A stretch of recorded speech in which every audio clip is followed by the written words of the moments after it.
لا حول ولا قوة إلا بالله العلي العظيم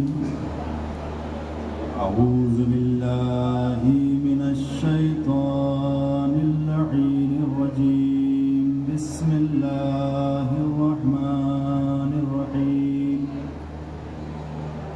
الحمد لله الذي هدانا لهذا وما كنا لنهتدي لولا أن هدانا الله لقد جاءت رسل ربنا بالحق ثم الصلاة والسلام على رسول الثقلين جد الحسن والحسين أبي القاسم محمد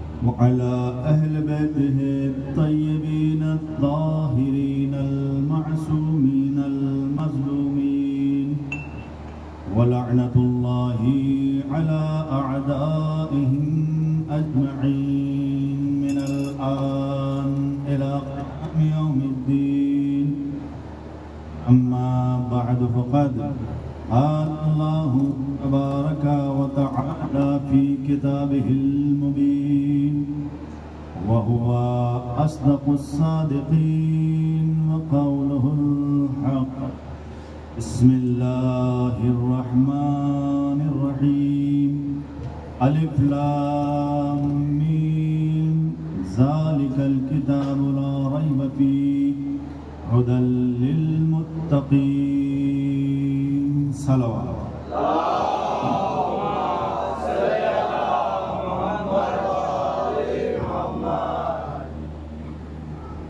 عزیزان گرامی،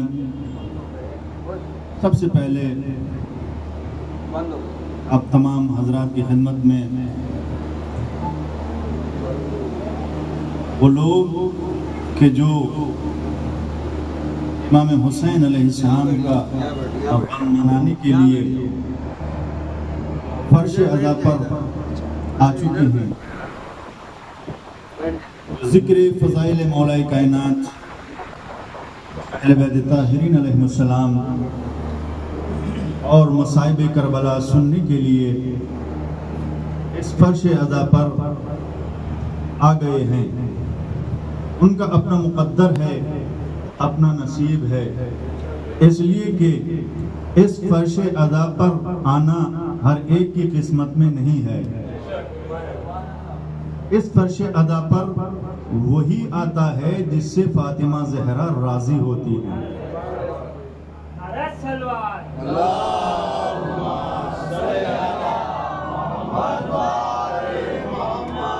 اور اللہ کا جتنا شکر کیا جائے اتنا کم ہے کہ اس معبود لم یزل نے ہمیں یہ فرش عزا جیسی نعمت عطا کی ہے کہ جہاں پر ہم گناہگار خاکی بشر اس فرش عزا پر آتے ہیں، گریہ امام حسین علیہ السلام کرتے ہیں، اور مقدر میں نصیب میں ہمیں وہ مل جاتا ہے جو ہر کسی کو ملا نہیں کرتا۔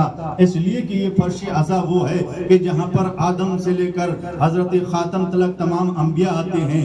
یہ فرش عزا وہ جگہ ہے جہاں پر جبریل سے لے کر ہر ایک فرشتہ آیا کرتا ہے۔ یہ فرش عزا وہ جگہ ہے جہاں پر پہلے مولا علی علیہ السلام سے لے کر آخری امام مہدی تلک آتے ہیں۔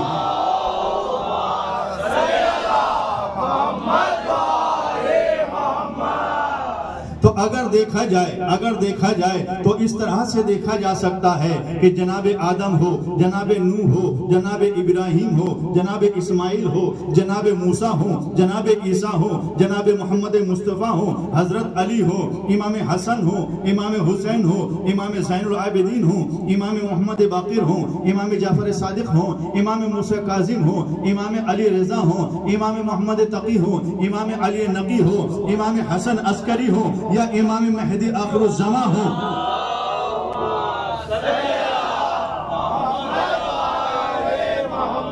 چاہے جبریل ہو، چاہے میکائیل ہو، چاہے اسرافیل ہو، چاہے اسرائیل ہو، ہر ایک جو بھی اس فرش عذا پر آ رہا ہے تمنائے یاد امام حسین علیہ السلام لیے ہوئے آ رہا ہے، تو اب میں ایک جملہ کہہ سکتا ہوں، کہاں جبرائیل و میکائیل، کہاں اسرافیل اور اسرائیل، کہاں جناب آدم و جناب نوح، جناب موسیٰ و جناب ہارون، جناب سلیمان، جناب شیس، جناب موسیٰ و جناب عیسیٰ، جناب رسول خدا، جناب مولا کائنات، جناب امام حسن، جناب امام حسین، یعنی جناب آدم سے لے کر امام مہدی تک، کہاں وہ نور، کہاں وہ اللہ کا نور، کہاں وہ نور کہ جنہیں پروردگار عالم نے اپنے نور سے خلق فرمایا۔ بھائی کوئی مانے یا نہ مانے مگر اتنا تو سب مانتے ہیں کہ جناب اسرائیل سے لے کر، جناب جبریل سے لے کر، جناب آدم تک، جناب آدم سے لے کر جناب محمد مصطفیٰ تک، جناب محمد مصطفیٰ سے لے کر مولا کائنات تک، مولا کائنات سے لے کر امام زمانہ تک، ہر ایک کو اللہ نے اپنے نور سے خلق کیا ہے۔ توجہ چاہ رہا ہوں۔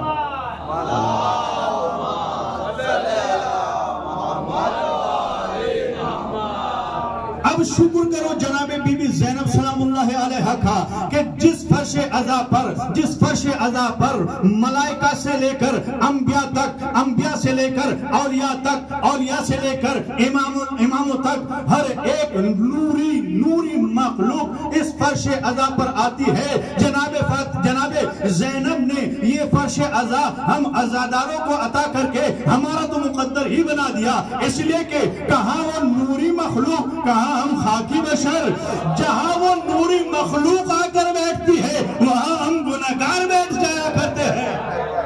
سبحان اللہ۔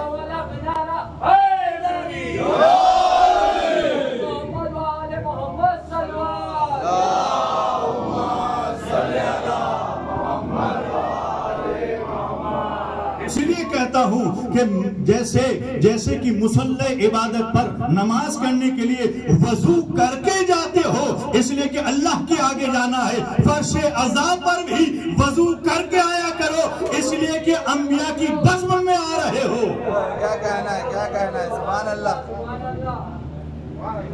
ایک صلوات بھیجے محمد آل محمد۔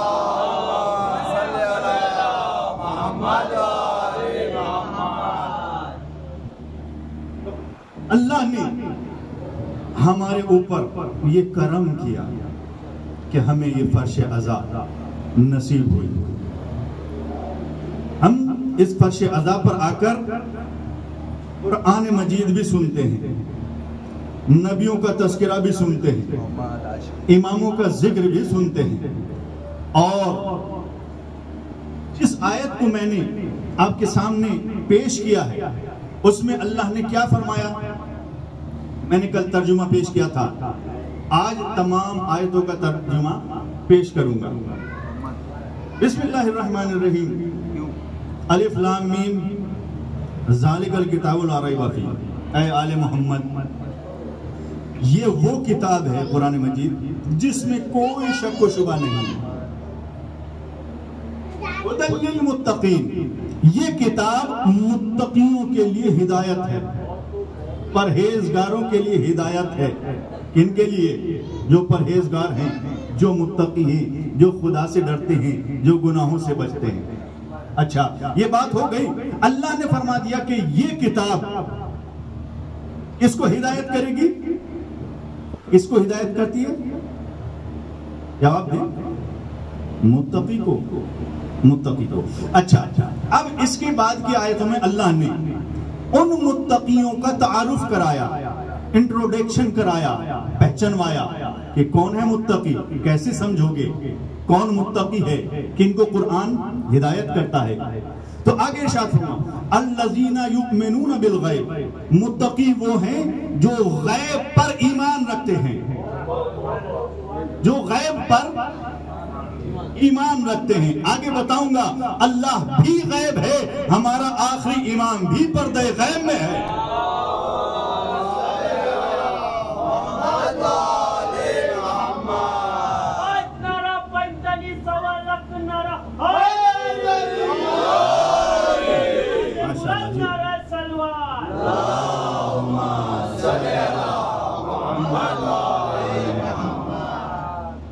تو متقی کی پہلی صفت، پہلی علامت، پہلی نشانی یہ ہے کہ وہ غیب پر ایمان رکھتے ہیں۔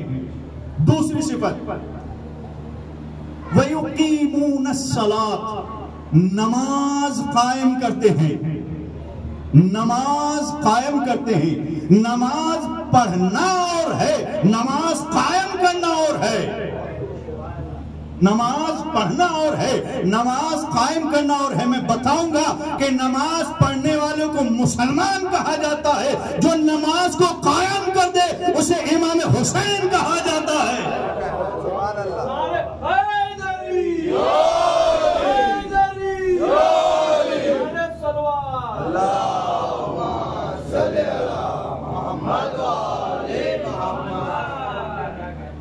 وَيُقِيمُونَ الصَّلَاةَ، جو نماز قائم کرتے ہیں۔ نماز پڑھنے والے الگ ہیں، نماز قائم کرنے والے الگ ہیں۔ وَمِمَّا رَزَقْنَاهُمْ يُنْفِقُونَ، تیسری صفت، پہلی صفت جو غیب پر ایمان رکھتے ہیں، دوسری صفت جو نماز قائم کرتے ہیں، تیسری صفت الذین، جو وہ لوگ ہیں متقی، ان کی تیسری صفت یہ ہے کہ جو اللہ انہیں عطا کرتا ہے وہ خود نہیں کھاتے، دوسروں کو کھلا بھی دیتے ہیں۔ وہ خود نہیں کھاتے بلکہ دوسروں کو کھلاتے ہیں۔ میں بیان کروں گا کہ خود کھانا اور ہوتا ہے، حسین کے نام پر کھلانا اور ہوتا ہے۔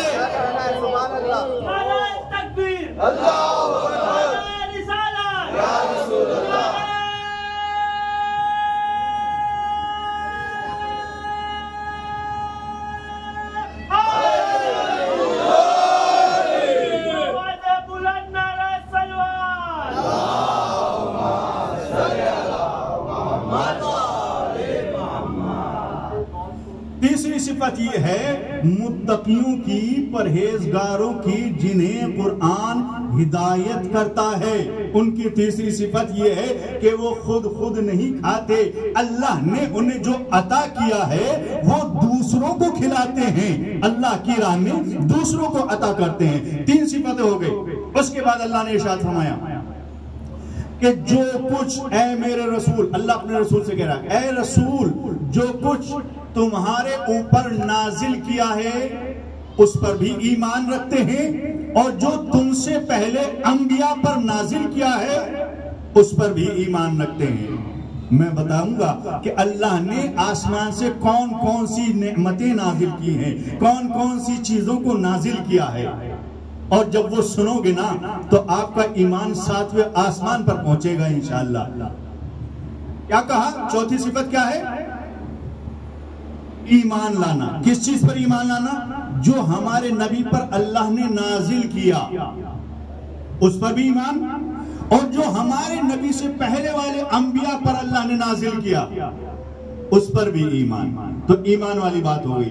چوتھی صفت، چوتھی علامت، چوتھی نشانی کن کی؟ متقین کی، پرہیزگاروں کی، اللہ سے ڈرنے والوں کی، گناہ سے بچنے والوں کی۔ اور پانچویں صفت یہ ہے کہ وہ روز آخرت پر یقین رکھتے ہیں۔ روز آخرت پر، یہ دنیا ہے نا، یہ ہماری دنیا جو ہے نا، یہ گزرگاہ ہے، چلی جانے والی ہے۔ ہم یہاں سے چلے جائیں گے، گزر جائیں گے۔ اس کے بعد جو ہماری اصل منزل ہے اس منزل کو کہتے ہیں آخرت، جہاں پر اس زندگی کا خاتمہ ہوتا ہے یعنی قبر، وہاں سے اس زندگی کا آغاز ہوتا ہے۔ کیا کہنا ہے؟ سبحان اللہ، اللہم صلی علی محمد وبالآخرۃ ہم یوقنون، جو روز آخرت پر ایمان رکھتے ہیں، یقین رکھتے ہیں، وہ ہیں متقی۔ پانچ صفتیں سمجھ میں آئی نا؟ پانچ علامتیں ہیں متقین کی، پانچ نشانیاں ہیں، پانچ صفات ہیں، بس ان پانچ کو یاد رکھ لو، متقی بن جاؤ گے۔ تو اس کا مطلب یہ ہوا جو 5 کو نہیں جانتا وہ متقی نہیں ہو سکتا، چاہے وہ 5 صفتیں ہو یا پنجتن پاک ہو۔ جو بھی متقی بننا چاہتا ہے 5 کو ماننا پڑے گا، اگر 5 کو مان لیا تو متقی بن جائیں گے، اور اگر 5 کا انکار کر دیا تو کافر تو رہ سکتے ہیں، متقی نہیں بن سکتے۔ ایک سلوات بھیجیے محمد و آل محمد۔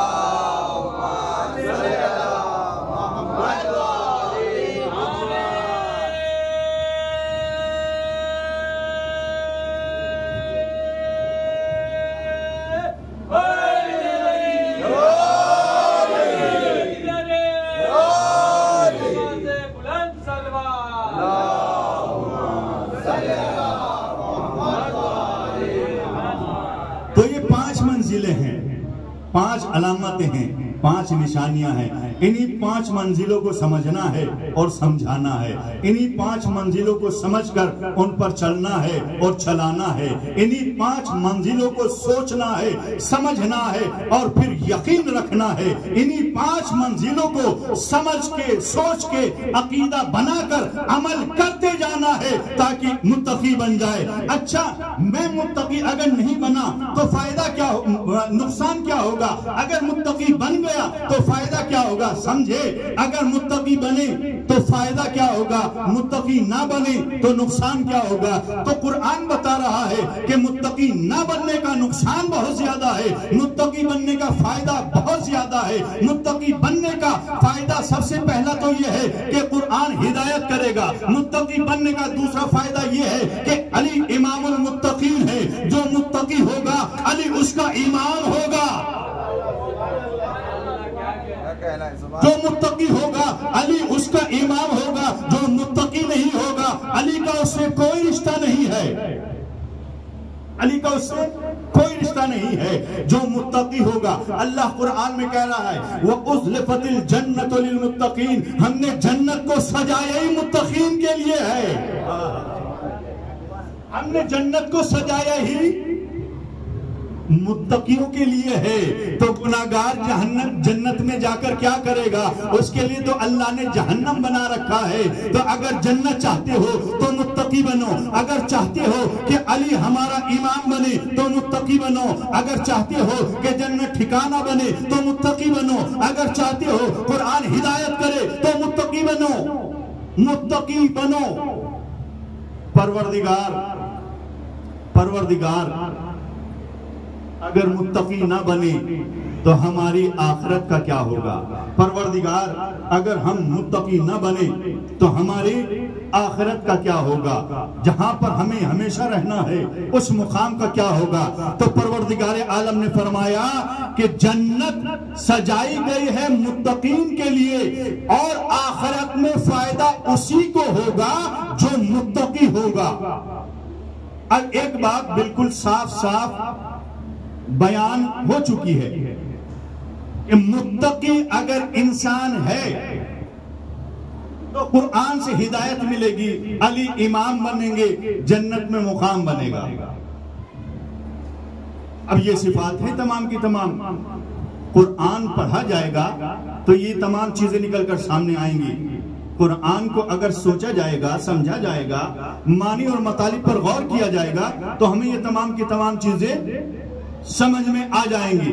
لیکن کیا کیا جائے کہ بہت سے قرآن کو پڑھتے بھی ہیں مگر سمجھتے بالکل نہیں ہے، بہت سے پڑھتے ہیں مگر سمجھتے بالکل نہیں ہے۔ تو عزیزان گرامی، کون بتائے کہ قرآن نے کیا کہا ہے ان کے لیے جو جنت میں جائیں گے، کیا کہا ہے ان کے لیے جو جہنم میں جائیں گے؟ تو قرآن کی ایک آیت سنا دوں، سب جانتے ہیں، سب مانتے ہیں، اس آیت کو پہچانتے ہیں، حافظان قرآن بھی، قاریان قرآن بھی، قرآن کو پڑھنے والے بھی، قرآن کی تلاوت کرنے والے بھی، قرآن کی قرآت کرنے والے بھی، سب اس آیت کو جانتے ہیں، پہچانتے ہیں، مگر سمجھنے کی کوشش نہیں کرتے۔ ایک آیت ہے قرآن مجید کی، اس میں اللہ نے فرمایا وَقِفُوهُمْ إِنَّهُمْ مَسْئُولُونَ، انہیں روکو، ان سے ابھی کچھ سوال کیا جانا باقی ہے، انہیں روکو، ان سے ابھی کچھ سوال کیا جانا باقی ہے۔ اشارہ تھا، سمجھ تو نہیں پائے ہوں گے، چلو تفسیر بتا دیتا ہوں۔ علماء اہل سنت نے لکھا، جناب عبداللہ ابن عباس نے روایت کی ہے کہ جب یہ آیت نازل ہوئی، پیغمبر اسلام سے سوال کیا گیا کون لوگ ہوں گے وہ جنہیں روکا جائے گا اور ان سے سوال کیا جائے گا۔ پیغمبر نے بتایا کہ جب روز حشر تمام لوگوں کے نامہ اعمال کو اس کے ہاتھوں میں دے دیا جائے گا، جس کے ہاتھ میں داہنے ہاتھ میں نامہ اعمال ہوگا اسے جنت کی طرف بھیجا جائے گا، جس کے بائیں ہاتھ میں نامہ اعمال ہوگا اسے جہنم کی طرف بھیجا جائے گا۔ توجہ چاہ رہا ہوں، جس کے ہاتھ میں داہنے ہاتھ میں نامہ اعمال وہ جنت کی طرف، جس کے بائیں ہاتھ میں نامہ اعمال وہ جہنم کی طرف۔ کیوں؟ اس لیے کہ جس کے اچھے اعمال زیادہ ہوں گے ان کے دائیں ہاتھ میں نامہ اعمال دیا جائے گا، اور جن کے خراب اعمال زیادہ ہوں گے ان کے بائیں ہاتھ میں نامہ اعمال دیا جائے گا۔ اب جن کے نامہ اعمال میں اچھے عمل زیادہ ہوں گے اور ان کا نامہ اعمال اس کے سیدھے ہاتھ میں دے دیا جائے گا، وہ بڑے خوش ہوں گے کہ ہمارے تو اعمال اچھے بہت زیادہ ہیں، ہمارے اچھے اعمال بہت زیادہ ہیں، ہم نے نمازیں بہت پڑھی ہیں، ہم نے روزے بہت پڑھے ہیں، ہم نے تلاوت قرآن بہت کی ہے، ہمارے نامہ اعمال تو بہت زیادہ ہے۔ نامہ اعمال میں اچھائیاں نیکیاں ہی نیکیاں بھری ہوئی ہیں، عبادتیں ہی بھری ہوئی ہیں، لہٰذا اب تو ہمیں جنت میں جانا ہے۔ بس یہ سوچ کر نامہ اعمال لے کر وہ جنت کی طرف جا رہے ہوں گے، وہ جنت کی طرف جا رہے ہوں گے۔ جب وہ جنت کی طرف جا رہے ہوں گے تو ارشاد پروردگار عالم ہوگا، وقفوہم انہم مسئولون، انہیں روکو، انہیں روکو، ان سے ابھی سوال کیا جانا باقی ہے۔ تو پیغمبر اسلام سے پوچھا گیا، یا رسول اللہ اب کون سا سوال کیا جانا باقی ہے؟ جب نامہ اعمال کو داہنے ہاتھ میں دے دیا گیا تو اللہ کے رسول نے ارشاد فرمایا کہ ان کو روک کر سوال کیا جائے گا، بتاؤ تم نے علی کو مولا مانا کہ نہیں مانا؟ کیا کہنا ہے؟ سبحان اللہ۔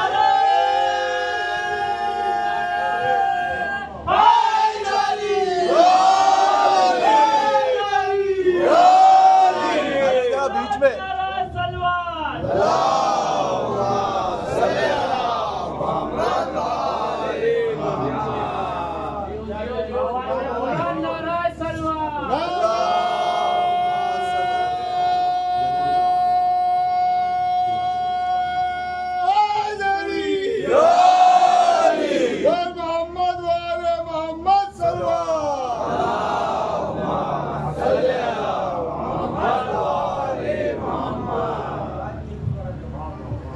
جنہوں نے سمجھا انہوں نے مانا پہچانا جانا کہ ان کے علاوہ جنت کا داخلہ ممنوع ہے، منع ہے، جنت میں انٹری نہیں ملنے والی۔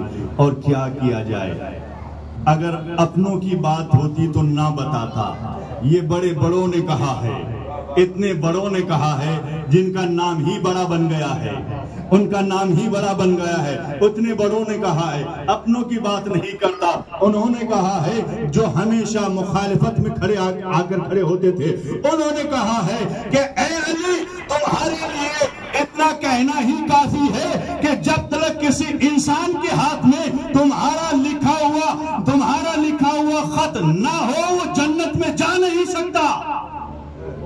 جب تک تمہارا لکھا ہوا سرٹیفکیٹ ٹکٹ جب تک تم لکھ کر نہ دے دو تب تک کوئی انسان جنت میں داخل ہو نہیں سکتا۔ بڑے کہہ رہے ہیں، بزرگ نے کہا ہے، اتنے بزرگ کہ اسلام کے تمام کی تمام شخصیتیں انہیں بزرگ مانتی ہیں، انہیں بڑا مانتی ہے، وہ بھی کہہ کر گئے ہیں۔ تو جو ان کے ماننے والے ہیں انہیں تو لاج رکھنی چاہیے نا، جب انہیں بچانے کے لیے علی کے علاوہ کوئی نہیں آتا۔ کیا کہنا ہے؟ سبحان اللہ۔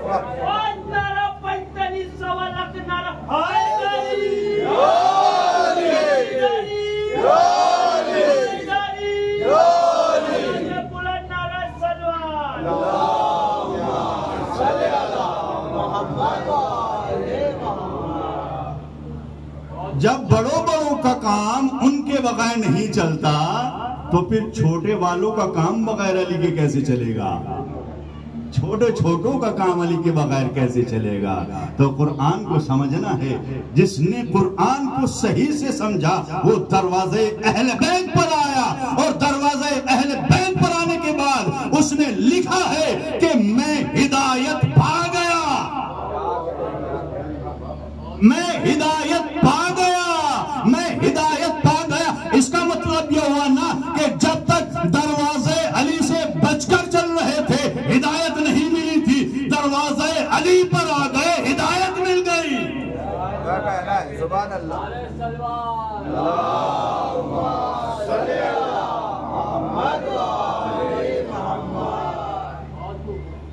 دروازے علی سے بچ کر چلے تو ہدایت نہیں ملے گی. جو بھی ہدایت پا کر آیا اس نے یہی کہا کہ ہم نے علی کو سمجھا. کہاں سے سمجھا؟ قرآن سے سمجھا. تو قرآن ہدایت ہے، قرآن ہدایت ہے، ہدایت کرتا ہے، ہدایت کرتا ہے. ہدی للمتقین، ہدایت کرتا ہے، مگر شرط یہ ہے کہ گناہوں کو چھوڑنا پڑے گا. جب گناہوں کو چھوڑ دیا جائے گا تو قرآن اسے ہدایت کرے گا، اور جب قرآن ہدایت کرے گا تو پھر کامیابی ہی کامیابی ہے. اسی لیے اللہ نے فرمایا اولئک علی ھدی من ربہم واولئک ھم المفلحون. جنہوں نے یہ منزلیں طے کر لی وہ کامیاب ہو گئے، وہ کامیاب ہو گئے. وہی تو ہدایت یافتہ ہیں، انہی کو تو ہدایت مل چکی ہے. تو 5 منزلیں ہیں، جنہوں نے 5 منزلیں طے کر لی وہی صراط مستقیم پر ہیں، وہی کامیاب ہونے والے ہیں. ایک صلوات بھیجے محمد و آل محمد.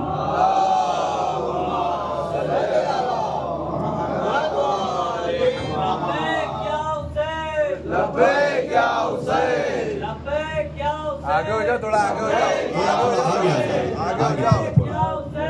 لبیک یا حسین، لبیک یا حسین، لبیک یا حسین، نعرے حیدری، علیہ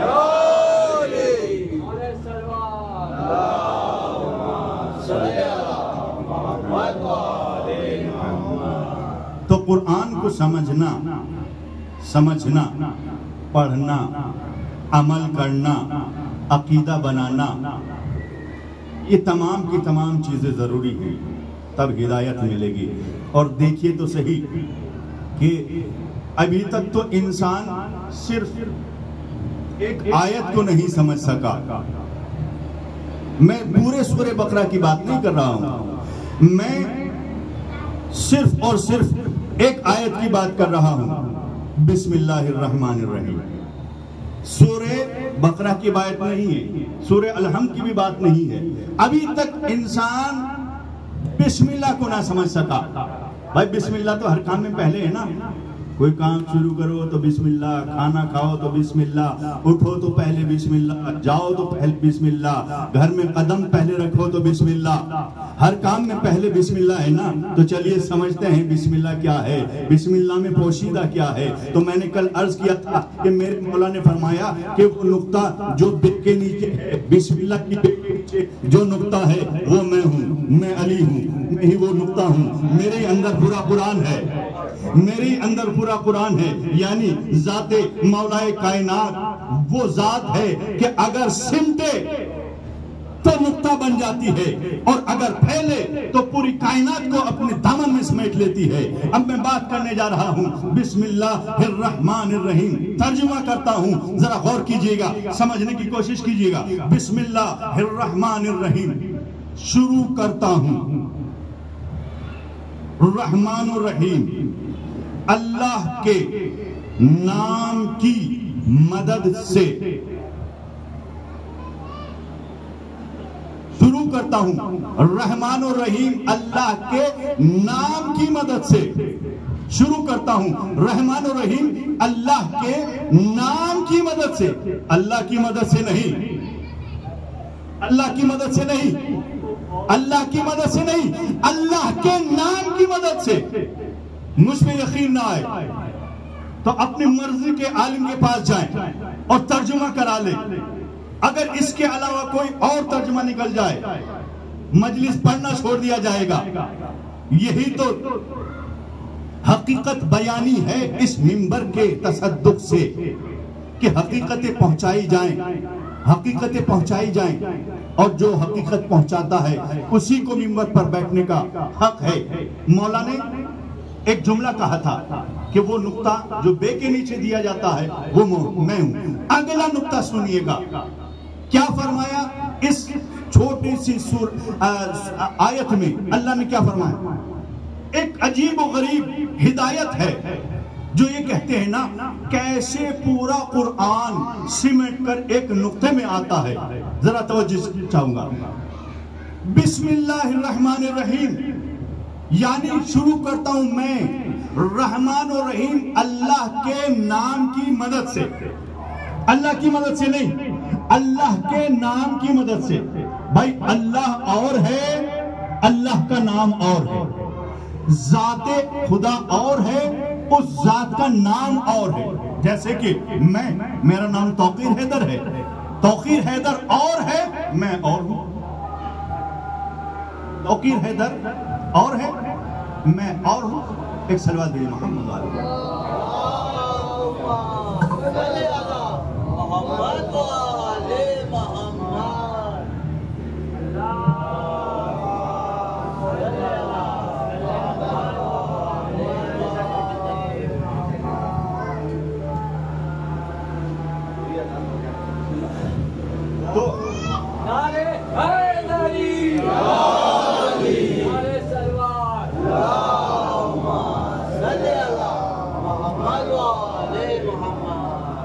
اللہ اور ہے، اللہ کا نام اور ہے۔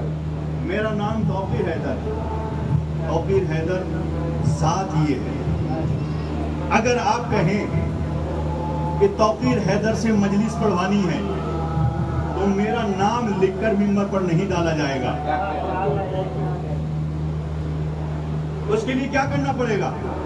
آپ کو ٹکٹ بھیجنا پڑے گا، اسٹیشن پر لینے جانا پڑے گا، سواری کا انتظام کرنا پڑے گا، 2-4 آدمی جا کر لے کر آئیں گے، اور جب وہ ذات جسے مجلس پڑھنی ہے وہ آ کر منبر پر بیٹھے گی تب آپ کہیں گے ہاں اب مجلس شروع کی جائے گی، اس لیے کہ جسے مجلس پڑھنی ہے وہ آ گیا ہے۔ تو اب بات سمجھ میں آئی کہ نہیں کہ نام اور ہوتا ہے، ذات اور ہوتی ہے۔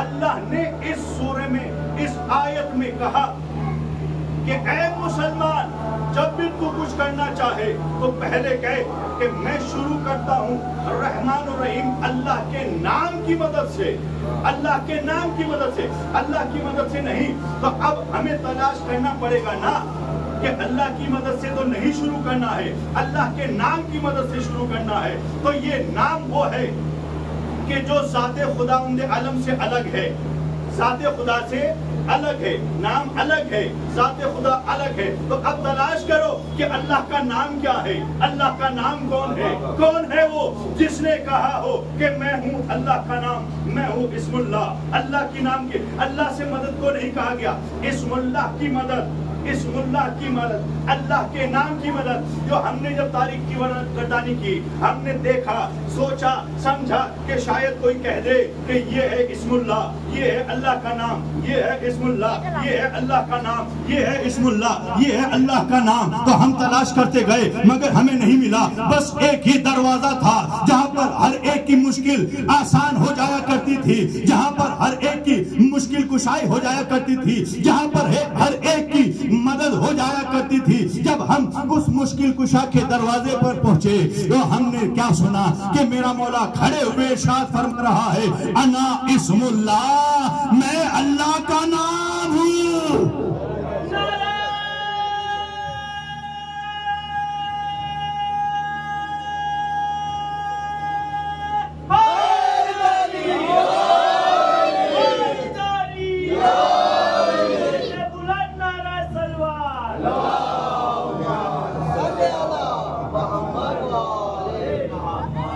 میں اسم اللہ ہوں، میں اللہ کا نام ہوں تو میں نے تو دکھا دیا, مجھے مل گیا تاریخ کے ورق میں, مجھے مل گیا کہ میرے مولا نے کہا تھا میں اللہ کا نام ہوں, میں اسم اللہ ہوں. اور دلیل یہ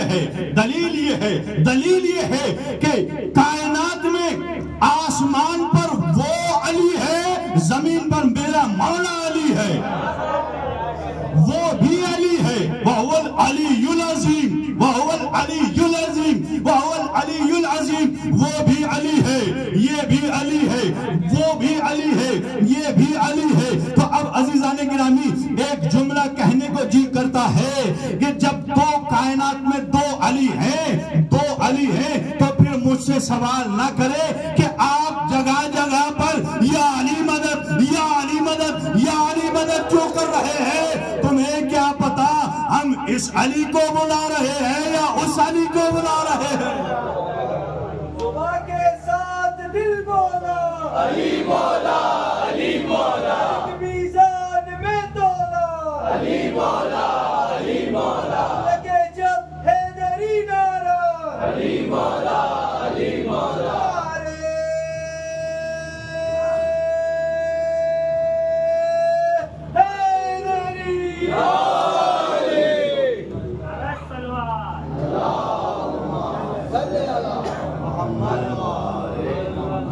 تو اب کائنات عالم میں کوئی بھی قرآن کو پڑھنے والا یہ نہیں کہہ سکتا کہ علی سے مدد مانگنا شرک ہے, اس لیے کہ بسم اللہ میں اسم خدا بن کر مدد کرنے والے کو علی کہتے ہیں. اسم خدا بن کر مدد کرنے والے کو علی کہتے ہیں. اور چھوٹوں کی بات تو اپنی جگہ ہے, یہ تو بڑوں سے پوچھا جائے کہ علی مدد کرتے ہیں یا نہیں کرتے, علی مدد کرتے ہیں یا نہیں کرتے.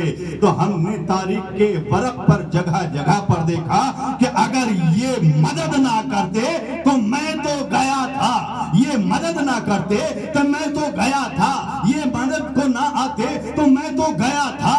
تو جب آ کر بچانے والا سب کا ایک ہی ہے تو پھر کیوں دروازوں پر بھٹکنے کی ضرورت ہے؟ اس دروازے پر آ جاؤ, جو سب کی مدد کرتا ہے وہ تمہاری بھی مدد کر دے گا. جو سب کی مدد کرتا ہے وہ تمہاری بھی مدد کر دے گا. ایک صلوات ہے محمد آل محمد.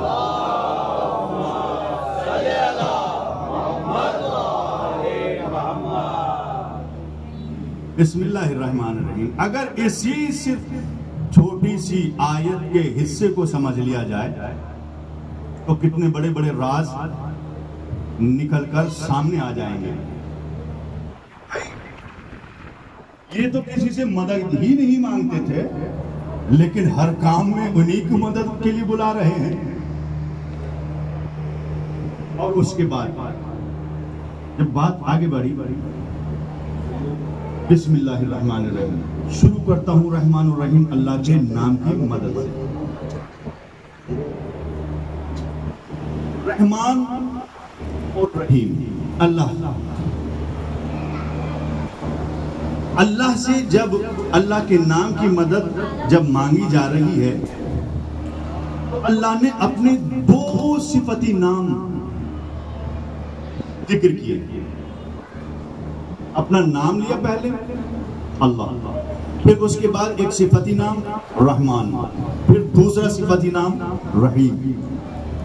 یعنی وہ اللہ جو رحمان بھی ہے رحیم بھی ہے.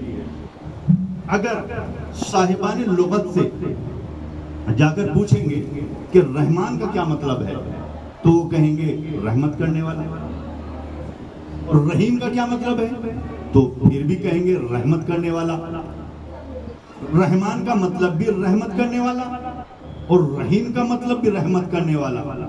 تو جب رحمان کہہ دیا تھا رحمت کرنے والا تو پھر رحیم کہنے کی کیا ضرورت تھی؟ تو صاحبان لغت بتائیں گے کہ ہیں تو دونوں کے معنی رحمت کرنے والا, مگر دونوں میں فرق ہے. فرق کیا ہے؟ کا فرق یہ ہے کہ رحمان کا مطلب ہے وہ رحمت کرنے والا جو سب کے اوپر رحمت کرے. اپنوں پر بھی رحمت کرے، غیروں پر بھی رحمت کرے، پاس والوں پر بھی رحمت کرے، دور رہنے والوں پر بھی رحمت کرے، اپنوں پر بھی بیگانوں پر بھی، نہ ماننے والوں کو انکار کرے نہ انکار کرنے والوں کو انکار کرے، وہ سب کو دیتا ہے، مسلمان کو بھی دیتا ہے، کافر کو بھی دیتا ہے، سلمان کو بھی دیتا ہے، فرعون کو بھی دیتا ہے، اس کے دروازے پر جو بھی سوال کرتا ہے اسی کو دیتا ہے، اور جو سوال نہیں کرتا تو بھی وہ اپنی رحمانیت کی وجہ سے دے دیتا ہے۔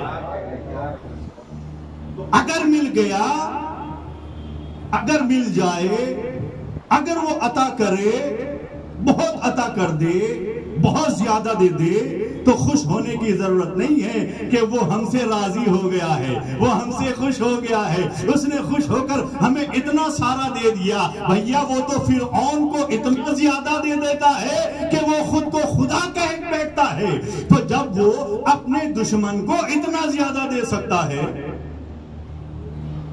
تو کلمہ پڑھنے والوں کو اگر دے دے تو خوش ہونے کی ضرورت نہیں ہے۔ کہ اگر وہ ناراض ہوتا تو نہ دیتا، خوش ہے تو دے رہا ہے، وہ سب کو دیتا ہے، کسی کو انکار نہیں کرتا۔ اب دیکھیں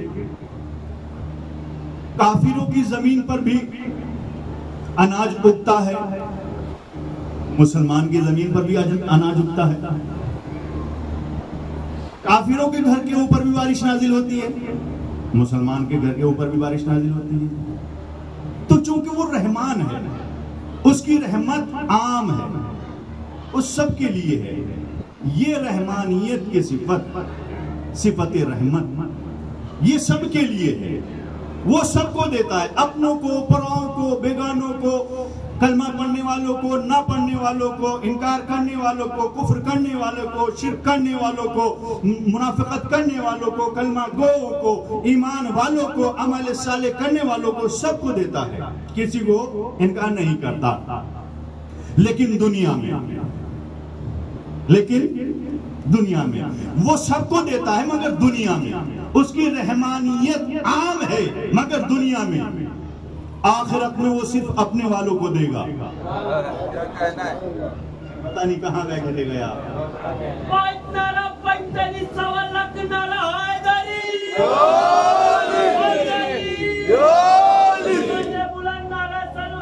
اللہم صلی علی محمد و آل محمد۔ تو رحمان کا تعلق سب سے، مگر دنیا میں رحیم کا تعلق سب سے نہیں ہے، آخرت میں صرف ماننے والوں کو دے گا، نہ ماننے والوں کو نہیں دے گا۔ تو عزیزان گرامی، تو اس کا مطلب یہ ہوا رحمت کے دو ٹکڑے تھے، صاحبان لغت نے ہمیں بتایا کہ رحمت کے دو ٹکڑے ہوئے، ایک کا تعلق دنیا سے ہے، ایک کا تعلق آخرت سے ہے۔ رحمان دنیا میں سب کو عطا کرنے والا، سب پر رحمت کرنے والا، رحیم صرف آخرت میں، جو آخرت میں صرف اور صرف اعمال صالحہ کرنے والے، ایمان لانے والوں کے لیے رحمت کرے گا۔ تو عزیزان گرامی، تو ہم نے جب تاریخ سے پوچھا اور صاحبان لغت سے پوچھا تو انہوں نے کہا کہ بھائی رحمت کے دو ٹکڑے ہیں، ایک رحمان، ایک رحیم، ایک رحمان، ایک رحیم۔ میں نے کہا بھیا تمہیں رحمت کے دو ٹکڑے نظر آ گئے، نور کے دو ٹکڑے نظر نہیں آئے۔ سبحان اللہ، سبحان اللہ، کیا کہنا ہے؟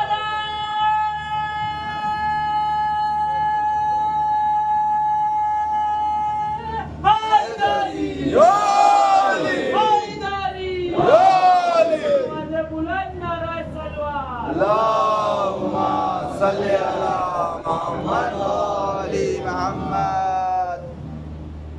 تمہیں رحمت کے دو ٹکڑے نظر آ گئے، نور کے دو ٹکڑے نہیں نظر آئے۔ جس طرح سے رحمت کے دو ٹکڑے ہیں رحمان اور رحیم، اسی طرح سے نور کے دو ٹکڑے ہیں محمد اور علی۔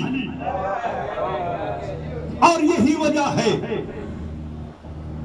کہ پروردگار عالم چونکہ رحمان ہے سب کے لیے مگر دنیا میں، رحیم ہے خاص کے لیے آخرت میں، اسی لیے اللہ نے ان دو ٹکڑوں کو نور کے اپنی ان دو صفتوں کا مظہر بنا دیا۔ ایک کو رحمانیت کا مظہر بنا دیا، ایک کو رحیمیت کا مظہر بنا دیا۔ جسے رحمانیت کا مظہر بنایا اسے محمد مصطفیٰ کہتے ہیں، جسے رحیمیت کا مظہر بنایا اسے علی مرتضیٰ کہتے ہیں۔ اللہ اکبر، یا رسول اللہ، اللہم صلی علی محمد۔ مظہر رحمانیت رسول اللہ کو بنایا، مظہر رحیمیت علی کو بنایا، کیونکہ رحمانیت کا تعلق دنیا والوں سے ہے، رحیمیت کا تعلق آخرت والوں سے ہے۔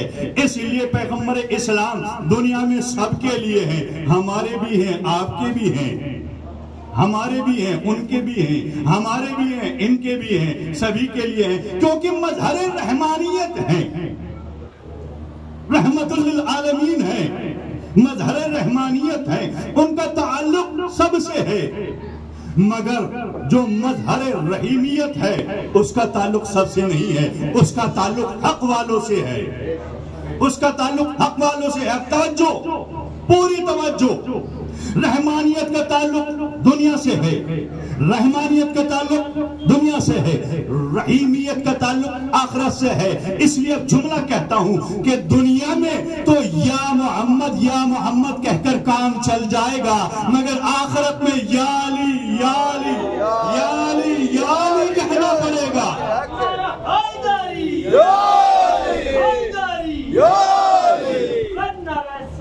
اللہم صلی علی محمد۔ دنیا میں تو یا نبی کام آ جائیں گے، مگر آخرت میں یا علی کہنا پڑے گا، آخرت میں یا علی کہنا پڑے گا، آخرت میں یا علی کہنا پڑے گا۔ توجہ ہے کہ نہیں؟ اب قرآن کی آیت نہ سنا دوں، بہت سے جھگڑا کریں گے، بہت سے انکار کر دیں گے کہ آپ نے کہاں سے پڑھ دیا کہ آخرت میں یا علی کرنا پڑے گا، آخرت میں علی کو مدد کے لیے پکارنا پڑے گا۔ تو توجہ چاہ رہا ہوں، قرآن مجید میں اللہ نے فرمایا کلو نفس یوم ندعو کل اناس بامامہم، ہم قیامت میں ہر انسان کو اس کے امام کے ساتھ بلائیں گے۔ سبحان اللہ، کیا کہنا ہے؟ ہم قیامت میں ہر انسان کو اس کے امام کے ساتھ بلائیں گے، جس کا امام ہوگا وہ اپنے امام کے ساتھ چلا جائے گا، اور جس کا امام ہے ہی کوئی نہیں وہ کس کے ساتھ جائے گا؟ تو اب شکر کرو، اپنے عقیدوں پر سر بلند ہو کر جینے کی کوشش کرو کہ پروردگار عالم نے تمہیں ایک امام عطا نہیں کیا، 12 امام عطا کیے ہیں۔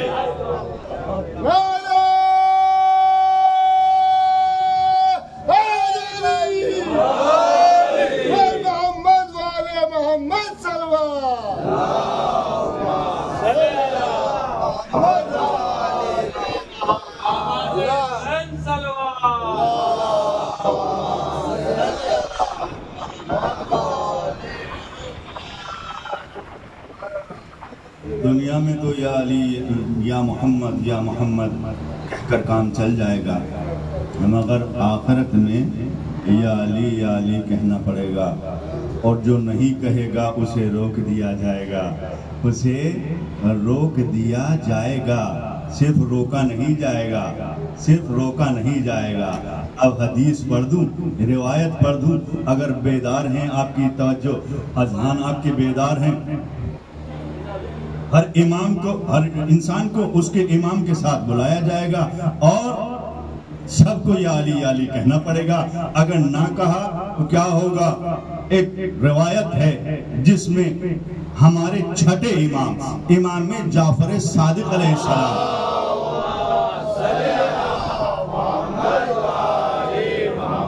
ارشاد فرماتے ہیں کہ قسیم النار والجنت ہونے کا مطلب یہ نہیں ہے کہ جسے چاہیں گے جنت دے دیں گے، ارے کوئی بھی چاہے گا جنت میں چلا جائے گا، کوئی بھی چاہے گا جہنم میں چلا جائے گا۔ نہیں، میرے دادا پلے صراط پر کھڑے ہوں گے اور جہنم کو کہیں گے، جہنم کو مخاطب کر کے کہیں گے ھذا لی وھذا لک، اے جہنم یہ میرا ہے اسے چھوڑ دے، یہ تیرا ہے اسے لے لے۔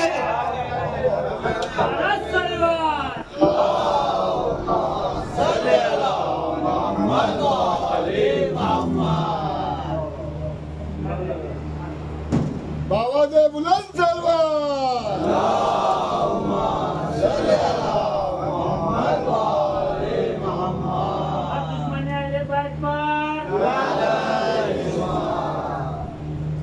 بس اتنا سمجھ لیا جائے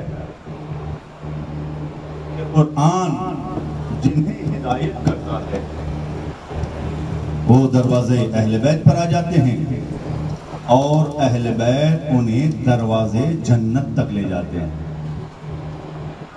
قرآن کو سمجھنا پڑھنا ہر مسلمان کی ذمہ داری ہے، مگر قرآن پڑھنا صرف پڑھنے کے لیے نہیں بلکہ حقیقتوں کو سمجھنے کے لیے ہونا چاہیے۔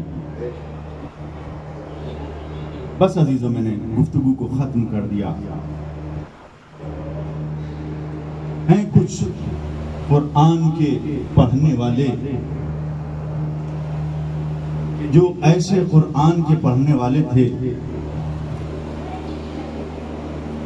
کہ دشمنوں نے ان کے سر اور تن میں جدائی کر دی، مگر قرآن میں اور ان میں جدائی نہ کر سکے۔ اللہ اکبر۔ ہے کوئی کائنات میں ایسا کہ جس کے تن سے سر جدا ہونے کے بعد سر تلاوت قرآن کر رہا تھا؟ صرف اور صرف حسین ابن علی کی ذات ہے کہ جس نے نو کے سینہ پر قرآن پڑھ کر بتایا کہ دیکھو میرے شیعوں کبھی قرآن سے دور نہ رہنا۔ اللہ اکبر۔ پتہ ہے اس قرآن کو بچانے کے لیے، اسلام کو بچانے کے لیے حسین نے کتنی عظیم عظیم قربانیاں دے دی۔ آج 2 محرم ہے نا، امام حسین علیہ السلام نے مدینہ چھوڑ دیا 28 رجب کو، مکے میں آئے۔ مکے میں کوفے والوں نے خط لکھا، مولا ہم بغیر امام کے ہیں، ہمارا کوئی ہادی اور رہنما نہیں ہے، مولا ہماری ہدایت کے لیے آ جائیے۔ امام نے جواب نہیں دیا، مسلسل خطوں پر خط آتے رہے۔ ایک خط آیا جس میں لکھا تھا مولا ہماری کوئی ہدایت کرنے والا نہیں ہے، ہم روز محشر آپ کی نانا سے شکایت کریں گے کہ ہم نے حسین کو ہدایت کے لیے بلایا تھا مگر حسین نے آنے سے انکار کر دیا۔ اجرکم علی اللہ۔ ذرا سنیے گا، امام حسین علیہ السلام اب اپنا ایک سفیر، ایک نمائندہ وہاں سے بھیجتے ہیں، کسے؟ مسلم بن عقیل کو۔ جناب مسلم بن عقیل انہیں اپنا سفیر اور نائب بنا کر امام حسین علیہ السلام نے کوفہ کی طرف روانہ کر دیا۔ جناب مسلم کوفہ میں آئے اور بتایا کہ میں مولا کا سفیر ہوں، لوگوں نے آپ کے ہاتھ پر بیعت کی، 18,000 کم سے کم روایت 18,000 لوگوں نے آپ کے ہاتھ پر بیعت کی، اور زیادہ سے زیادہ 30 سے 40,000 تک کی روایت ہے کہ 30-40,000 لوگوں نے آپ کے ہاتھ پر آ کر بیعت کی۔ بیعت ہو گئی، ابن زیاد کوفہ میں آ گیا، اس نے اپنی سیاست کے تحت کوفے کے لوگوں کو ڈرایا دھمکایا، کہا کہ شام سے ایک لشکر عظیم آ رہا ہے، اگر تم مسلم کا ساتھ نہیں چھوڑو گے تو تمہارے گھروں کو منہدم کر دیا جائے گا، تمہارے بچوں کو قتل کر دیا جائے گا، تمہاری عورتوں کو بیوہ کر دیا جائے گا۔ لہٰذا کوفے کے لوگ ڈر گئے، مسلم کا ساتھ چھوڑ کر چلے گئے۔ جس کے ہاتھوں پر 18,000 لوگوں نے بیعت کر لی تھی، صبح کے وقت 18,000 لوگ جناب مسلم کے چاروں طرف ہوتے تھے۔ مغرب کی نماز پڑھائی، جب آپ نے مغرب کی نماز پڑھائی تو آپ کے پیچھے 30 لوگ بچے تھے۔ آپ نے نماز عشاء پڑھنا شروع کی، جب نماز عشاء پڑھنا شروع کی ہے نا، کل 6 یا 7 لوگ بچے تھے، سب ساتھ چھوڑ کر چلے گئے۔ جناب مسلم مسجد سے نکلے اور راستے پر چلے تو کوئی ادھر چلا گیا، کوئی ادھر چلا گیا، انہوں نے بھی ساتھ چھوڑ دیا۔ اب جناب مسلم کوفہ ہے، واقف ہیں، کبھی اس گلی میں جاتے ہیں، کبھی اس گلی میں جاتے ہیں، کبھی ادھر جاتے ہیں، کبھی ادھر جاتے ہیں، راستہ نظر نہیں آتا، پوری رات ہو گئی، آخر میں جناب مسلم ہار گئے، تھک کر ایک دروازے پر جا کر بیٹھ گئے۔ دروازے پر بیٹھنا تھا، ادھر سے ایک مومنہ نے دروازہ کھولا اور دروازہ کھولنے کے بعد اس نے کہا، اے غریب تو کون ہے؟ میرے دروازے پر کیا کر رہا ہے؟ ارے اپنے گھر کیوں نہیں چلا جاتا؟ ارے کوفے کے حالات بہت خراب ہو گئے ہیں، کوفے کے حالات بڑے خراب ہو گئے ہیں، تو اپنے گھر کیوں نہیں چلا جاتا؟ وہ جناب مسلم نے اٹھتے ہوئے کہا، اے مومنہ، جس کا کوئی گھر نہ ہو وہ کہاں جائے؟ جس کا کوئی گھر نہ ہو وہ کہاں جائے؟ تو ایک مرتبہ کہتی ہے کہ آپ ہیں اور آپ کہاں سے آئے ہیں؟ تو ایک مرتبہ مسلم نے کہا کہ میں مدینے سے آیا ہوں، مدینے کا نام سنا۔ ایک مرتبہ مومنہ چونک گئی اور چونکنے کے بعد کہا کہ آپ ہیں کون؟ اپنا تعارف تو کرائیے۔ مسلم نے کہا، حسین کو جانتی ہو؟ کہا کیوں نہیں، وہ تو میرے آقا و مولا ہے۔ کہا کہ میں انہی کا سفیر جیسے ہی جناب مسلم نے اپنا نام بتایا، مومنہ نے کہا، آقا ارے گھر کے اندر تشریف لے آئیے، یہ آپ ہی کا تو گھر ہے۔ مسلم گھر کے اندر چلے گئے، رات بھر عبادت کرتے رہے۔ جناب مسلم رات بھر عبادت کرتے رہے۔ رات کا کچھ پہر جب گزر گیا، جناب مسلم عبادت کرتے رہے۔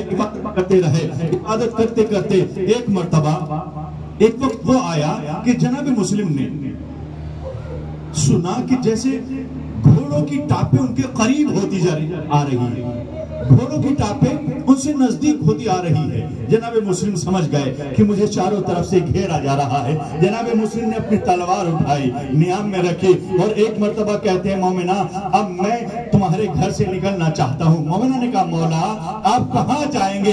کہا کہ میں کہیں بھی چلا جاؤں گا، مگر میری غیرت یہ برداشت نہیں کرتی کہ کوئی نامحرم میری وجہ سے تیرے گھر میں چلے آئے، میری وجہ سے نامحرم تیرے گھر میں چلے آئے۔ میں کہوں گا، اے آقا کیسی غیرت ہے آپ کی؟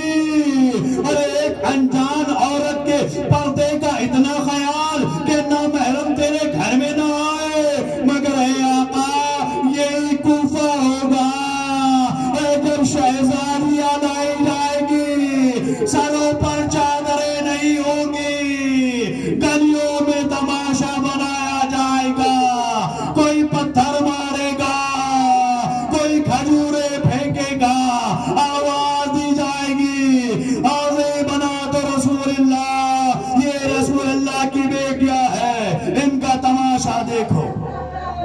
اجرکم اللہ، اجرکم اللہ۔ آزادارو، جناب مسلم گھر سے باہر آئے اور چاروں طرف سے ایک مرتبہ لشکریوں نے حملہ کرنا شروع کر دیا۔ جناب مسلم نے بڑی بہادری کے ساتھ جنگ کی اور جو بھی سامنے آتا تھا اسی کو اٹھا کر ہوا میں پھینک دیتے تھے، کسی کو قتل کیا، کسی کو ہوا میں پھینکا۔ عزیزان محترم، یہاں تلک کی تاریخ یہ بتاتی ہے کہ ایک مرتبہ ایک عیاری کی گئی کہ ایسے ان پر قابو نہیں پایا جائے گا۔ ایک گلی کے اندر ایک گڑھا کھودا گیا، اس گڑھے کے اوپر خس و خاشاک ڈال دی گئی، پھوس پھرال ڈال دی گئی اور اس کو بند کر دیا گیا، اور کسی طرح سے جناب مسلم کو اس کوچے میں، اس گلی میں لے کر آئے۔ جناب مسلم جنگ کرتے کرتے آگے بڑھتے چلے جا رہے ہیں، مگر اچانک سے اس گڑھے کے اندر گرے۔ عزادارو، بس چاروں طرف سے رسیاں ڈال دی گئی، مسلم کو پکڑ لیا گیا، دربار خلافت میں پیش کیا گیا، دارالعلمانہ میں پیش کیا گیا، ابن زیاد کے سامنے پیش کیا گیا۔ اب یہاں پر جو ہوا وہ میں نے آپ کو بتا دیا، کچھ وہ واقعہ بھی سن لیجئے۔ جب جناب امام حسین مکہ سے چل چکے ہیں اور اچانک سے ایک مرتبہ امام حسین کے چہرے کا رنگ متغیر ہو گیا، بدل گیا۔ جناب زینب نے رنگ کو دیکھا اور ایک مرتبہ جناب عباس کو قریب بلایا، بلانے کے بعد کہا، بھیا عباس دیکھ تو صحیح میرے بھیا کو کیا ہو گیا، میرے بھیا کے چہرے کا رنگ کیوں بدل گیا۔ عباس قریب آئے، آقا شہزادی کہتی ہے، کیا ہوا؟ کہا بھیا وہ دیکھ دارالعمارہ کی چوٹی کے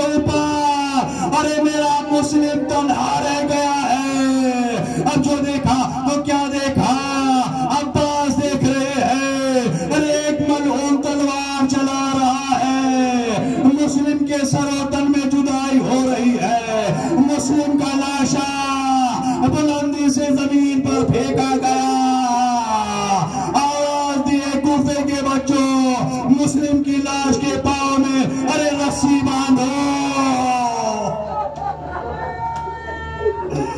مسلم کی لاش کے پاؤں میں رسی باندھو، مسلم کا لاشا کوفے کی گلیوں میں کھینچتے پھرو۔ حسین نے جیسے ہی دیکھا اے میرے بھائی مسلم، ارے تیرا لاشا کہاں، تیرا لاشا کہاں، کوفے کی گلیوں میں وہ تیرے لاشے کے پاؤں میں رسن باندھ کر گھمایا جانا۔ اللہ لعنت اللہ علیکم صاحب۔